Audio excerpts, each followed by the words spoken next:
नमस्कार दोस्तों, आज मैं एक तस्वीर के माध्यम से आप सबों को एक ऐसा चीज़ बताने जा रहा हूं जो कोई चमत्कार से कम नहीं है। सबसे पहले आप ये देखेंगे कि ये तस्वीर है, ये कोई वृक्ष का पेड़ है और इसमें फल भी लगे हुए हैं, पत्ते भी हैं, तना भी है, जड़ भी है और एक आदमी बैठ के इसको प्रणाम कर रहा है। इसका मतलब ये हुआ कि इसमें इस आदमी को कुछ अवश्य मालूम है, कुछ अद्भुत चीज़ पता है।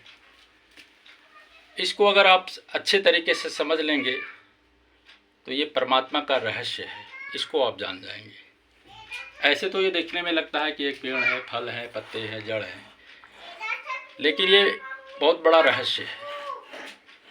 अब ये कौन सा रहस्य है, आप लोग इसको सबसे पहले हम ऐसे समझेंगे कि ये देखिए, जितने जो लाल पीले दिखाई दे रहे हैं ये सभी फल हैं और ये फल है। तो सबसे पहले फल के बारे में जानते हैं। ये देखिए, यहाँ ये फल है, फल के बगल में लिखा हुआ है प्राणी। अब इसका क्या मतलब हुआ?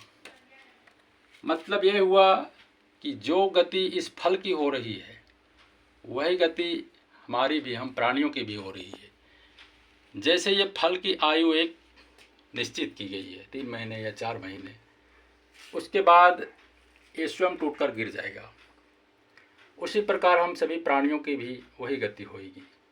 60 बरस, 70 बरस, 80 बरस के बाद हम भी मृत्यु हो जाएगी हमारी भी।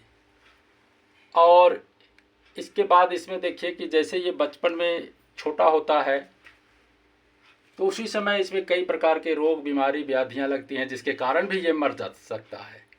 उसी प्रकार हमारा जीवन में भी कई प्रकार के रोग, बीमारी, व्याधियां होती है तो हमारी भी मृत्यु हो जाती है। तो इसका मतलब ये हुआ। और इसमें अगर देखिए तो कोई डंडा मार के भी इसको तोड़ सकता है, कोई ढेला मार के भी तोड़ सकता है। उसी प्रकार हमारे जीवन में भी कई प्रकार के खतरे हैं, हमको भी कोई किसी भी प्रकार से मृत्यु हो सकती है। मतलब जो गति इस फल की हो रही है वही गति हम प्राणियों की भी हो रही है, सेम टू सेम है। अब आते हैं दूसरे पॉइंट पे। दूसरा पॉइंट क्या है कि ये फल है और ये देखिए बगल में लिखा हुआ है आत्मा, फल का बीज और बगल में लिखा हुआ है आत्मा। तो इसका मतलब क्या हुआ? इसका मतलब हुआ कि ये फल है और इसके अंदर जो बीज है वो आत्मा की भूमिका में है। मतलब कि फल हमें दिखाई देता है लेकिन उसका बीज हमें नहीं दिखाई देता। तो उसी प्रकार प्राणी को हम देखते हैं परंतु उसकी आत्मा को हम नहीं देखते हैं। और जिस प्रकार ये फल जो है उसका जो बीज है वो मरता नहीं है, बीज नहीं मरता है, तो उसी प्रकार हमारी आत्मा की भी मृत्यु नहीं होती है। तो फल और फल का बीज वो जैसे हम प्राणी हैं और हमारी आत्मा है, सेम टू सेम कहानी है इसमें। इसको आप समझ लीजिए। अब इसके बाद हम आते हैं कि इसके तना, शाखा। ये देखिए, जिस प्रकार इसके पेड़ में कई शाखाएं होती हैं तो हम मनुष्यों में भी कई धर्म हैं, कोई हिंदू है, कोई मुस्लिम है, कोई सिख है, कोई ईसाई है। जैसे ये देखिए, ये शाखा को हमने इसको हिंदू कह दिया, ये पतला वाला है इसको सिख कह दिया। फिर इधर ये देखिए ईसाई है, ये मोटा वाला सीधा गया है। फिर ये मुस्लिम है।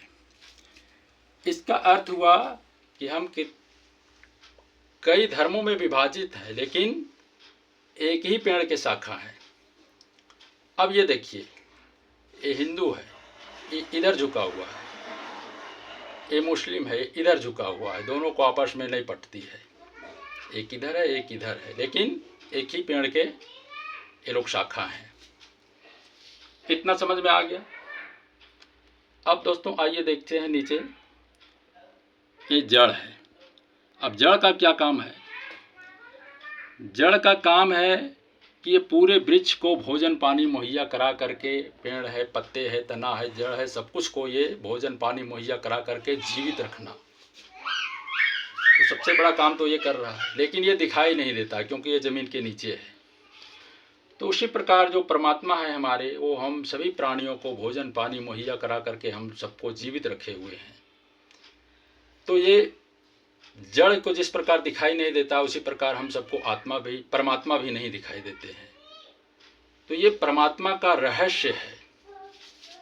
और जिस प्रकार ये पेड़ जीवित है और जड़ ने इसको जीवित रखे हुए है, उसी प्रकार परमात्मा भी इस पृथ्वी पर हैं और हम सबको जीवित रखे हुए हैं।